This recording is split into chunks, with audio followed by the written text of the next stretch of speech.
Bonjour à tous et à toutes, je suis Stéphanie du podcast Butterfly Créa. Donc vous pouvez me retrouver sur les réseaux sociaux avec Butterfly Créa, donc Instagram et puis YouTube. Donc là je vais filmer mon, je sais pas, je sais pas, 10e ou 11e épisode de podcast. Donc là je tourne de nuit, enfin après le repas, c'est la fin de journée. J'espère qu'au niveau de la lumière ça va aller. De toute façon, c'est comme toujours, j'ai toujours le même problème de lumière, mais bon, enfin bref, je ne suis pas encore équipée, enfin je ne suis pas équipée comme une professionnelle, on va dire, mais bon, en tout cas, j'essaie de faire au mieux avec les moyens que j'ai. En tout cas, je suis ravie d'être là, ravie de vous retrouver pour cette vidéo. J'espère que vous allez bien. Alors, donc, on est tous en fait dans cette période un peu particulière de vie un peu chamboulée, mais en tout cas, c'est toujours un plaisir de prendre du temps pour coudre, déjà pour consacrer à sa passion, et puis de prendre du temps pour vous présenter les petites réalisations que j'ai faites. Donc là, il y aura, alors là, j'ai deux projets terminés, trois projets terminés, donc un projet homme, deux projets pour moi, et puis un projet en cours. En fait, voilà, donc j'en parlerai un petit peu après, et puis voilà. Donc on va commencer tout de suite par le premier projet que j'ai réalisé. En tout cas, j'ai pris un plaisir, mais vraiment à réaliser ce projet. C'était pour mon, enfin, c'est une veste en fait pour mon cher et tendre. En tout cas, je me suis vraiment appliquée. Je n'ai jamais cousu pour lui. J'avais envie en fait de me lancer, de tenter l'aventure de coudre pour d'autres en fait. Et j'ai vraiment j'ai vraiment aimé coudre pour lui. Ça m'a fait plaisir, ça lui a fait plaisir en tout cas. Et donc voilà, je me suis beaucoup plus appliquée que d'habitude de tout ce que je peux faire pour moi. Là, j'ai vraiment, on va dire élevé un peu mon niveau d'exigence parce qu'évidemment, donc comme c'est pour offrir, on va dire finalement, il y a peut-être des fois des petites erreurs qu'on qu'on peut, on guillemets, tolérer pour soi, mais finalement pour les autres, on essaie de faire en tout cas du mieux possible.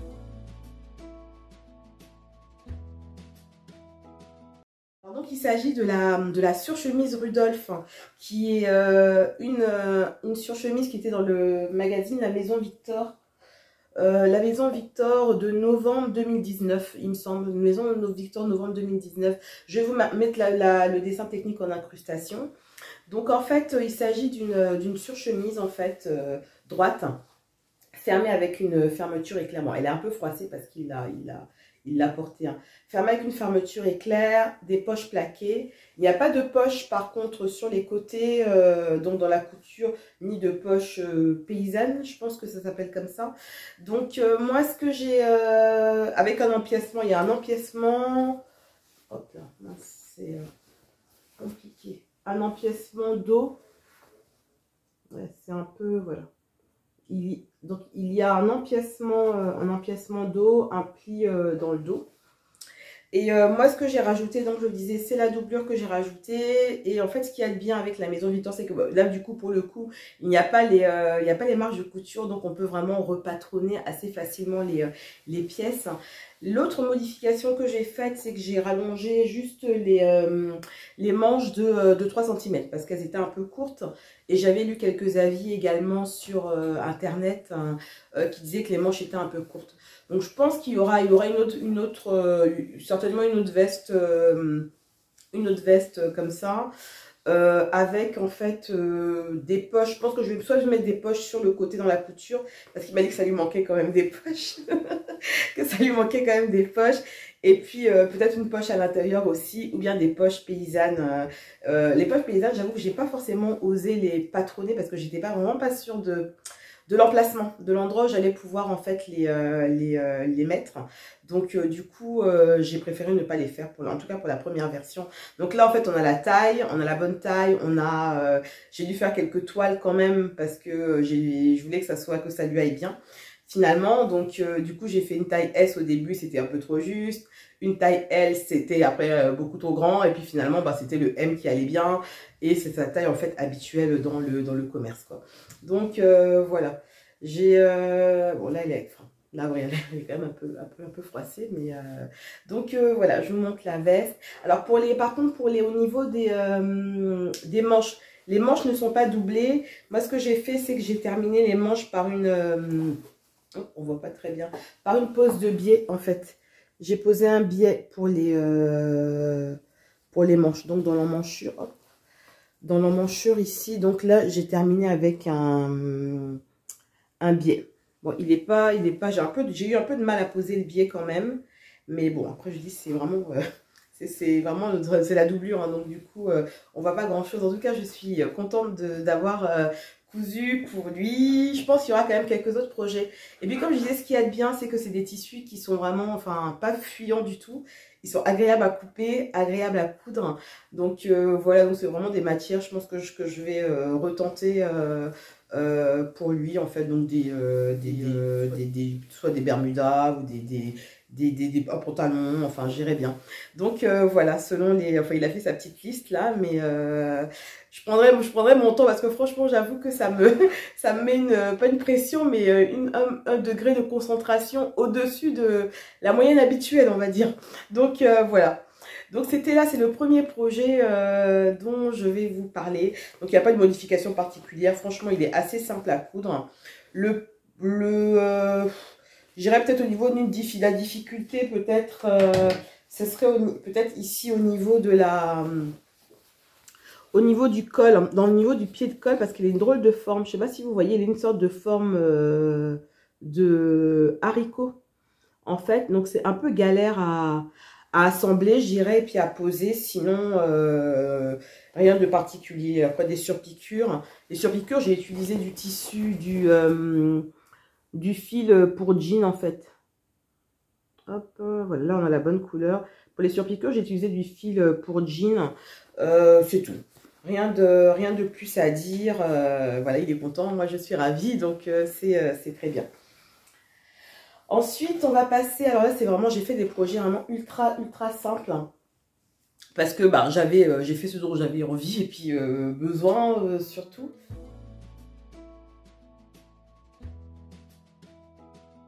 Le deuxième ouvrage que je vais vous présenter, c'est la jupe Havana de Cozy Little World. Donc c'est un patron gratuit, donc qui est disponible sur son site. Donc pour l'avoir, il faut juste le télécharger et puis éventuellement il est proposé de verser une somme, la somme qu'on veut en fait pour soutenir la créatrice.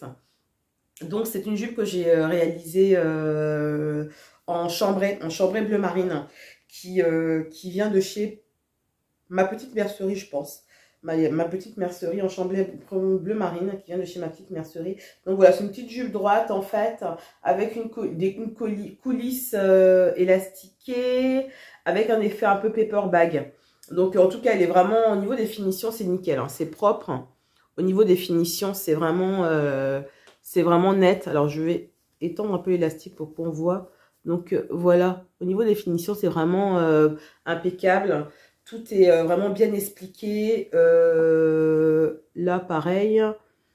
Vraiment, tout est bien expliqué. Pour des débutants, c'est vraiment un petit projet sympa pour se faire un premier vêtement. Le seul point technique qu'il puisse y avoir, c'est les passants.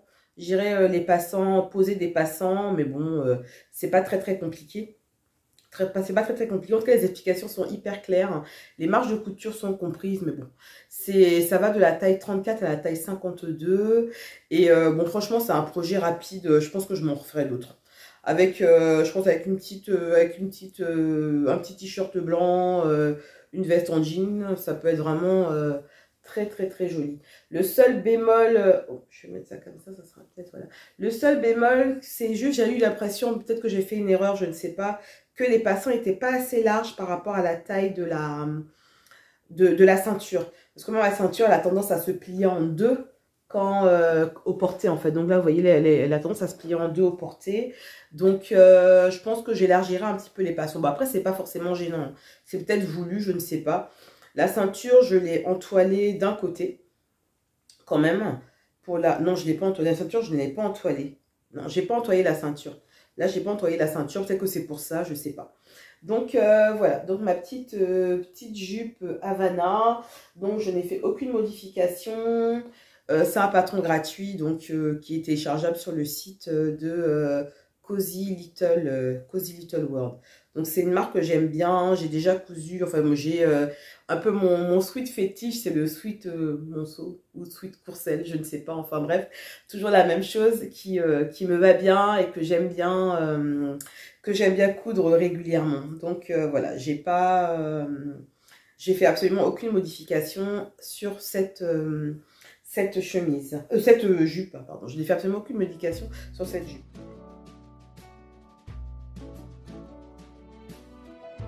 Le troisième ouvrage que je vais vous présenter, il s'agit d'un t-shirt en maille, col bateau, tout simple, avec des manches un peu, des manches tombantes. En fait, je vais vous mettre le dessin technique également.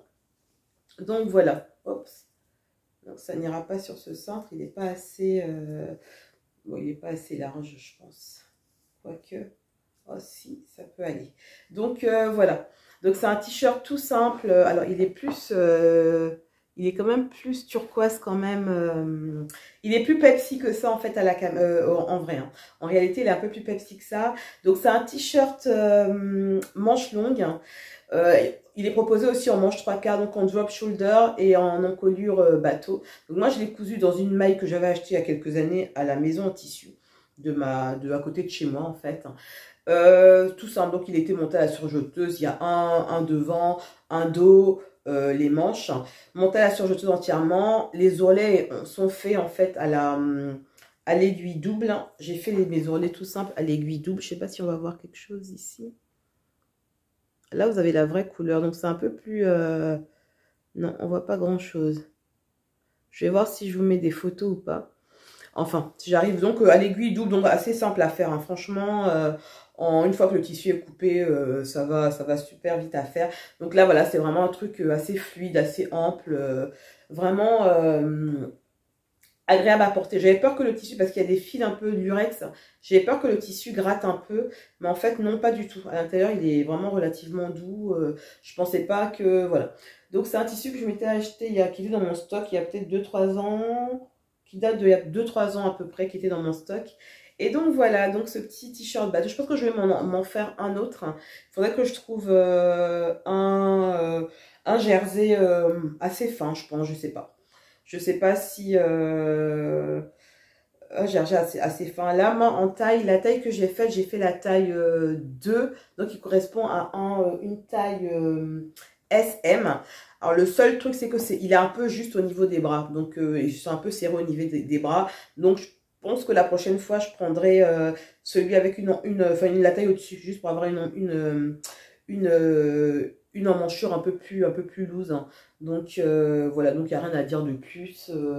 Tout à la surjeteuse, pas de modification, donc c'est un t-shirt boxy. Hein. Donc voilà. Voilà. Et en dernier ouvrage,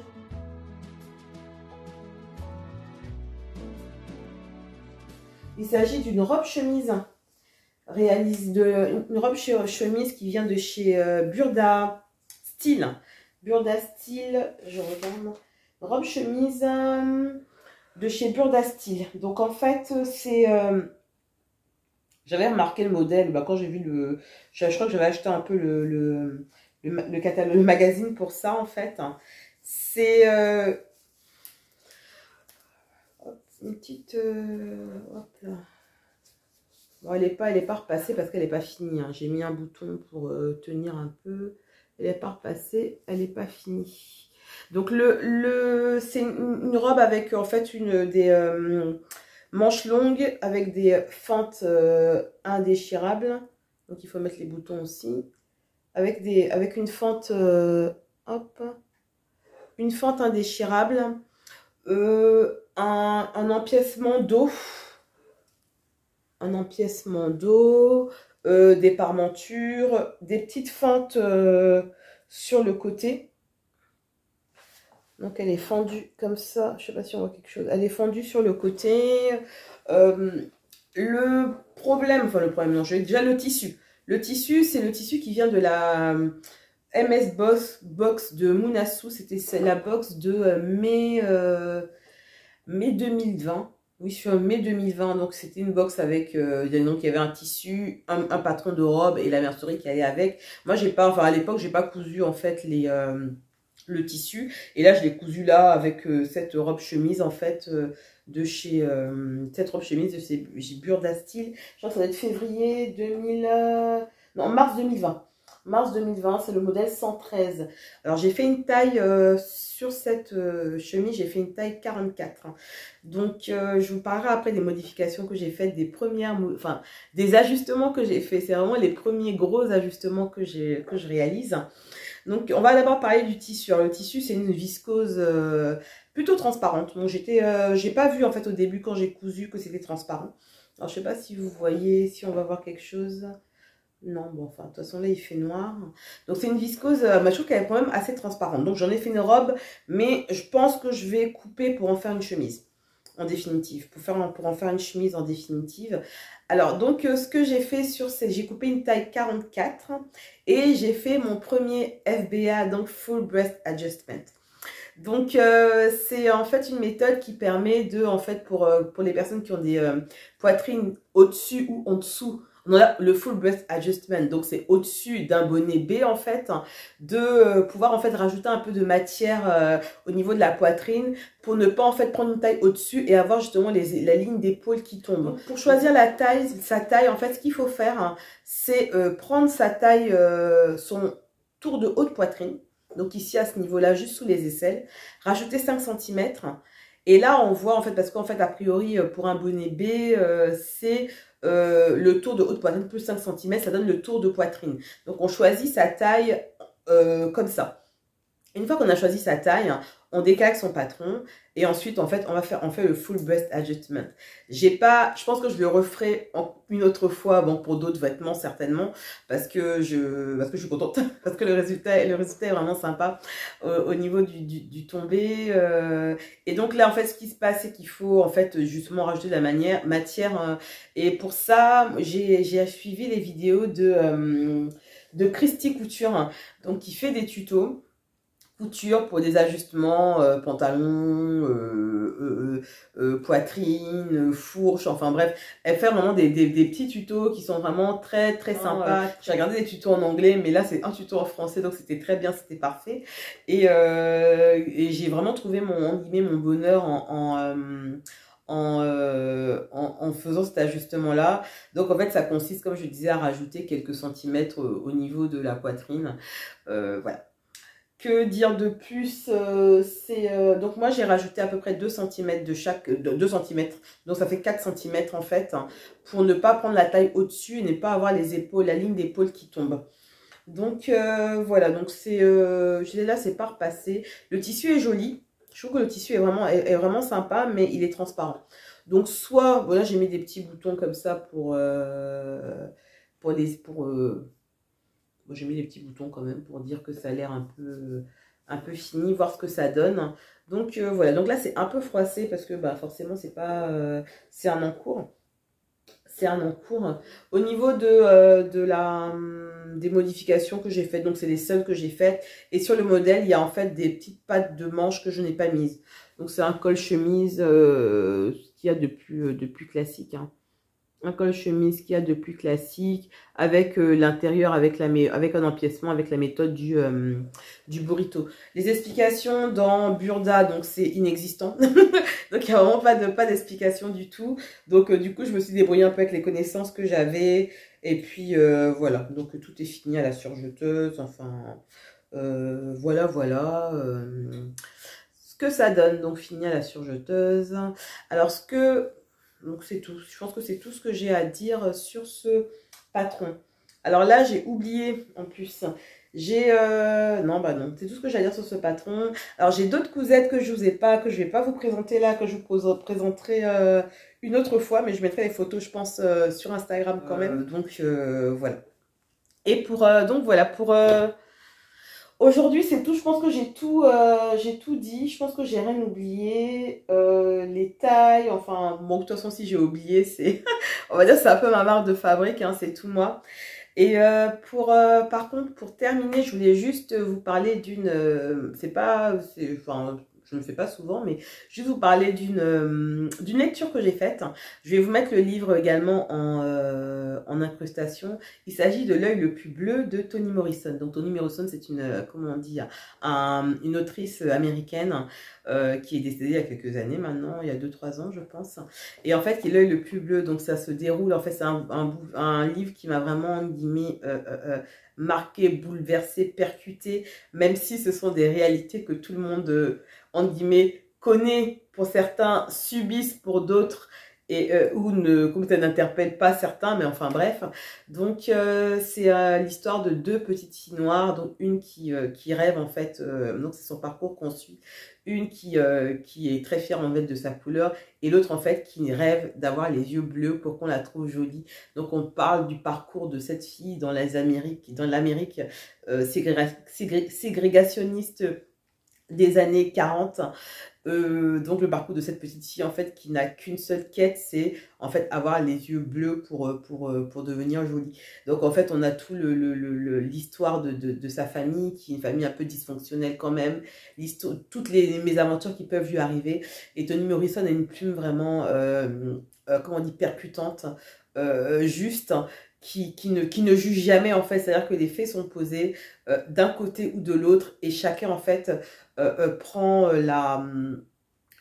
chacun en fait en tire les conclusions qu'il veut en tirer.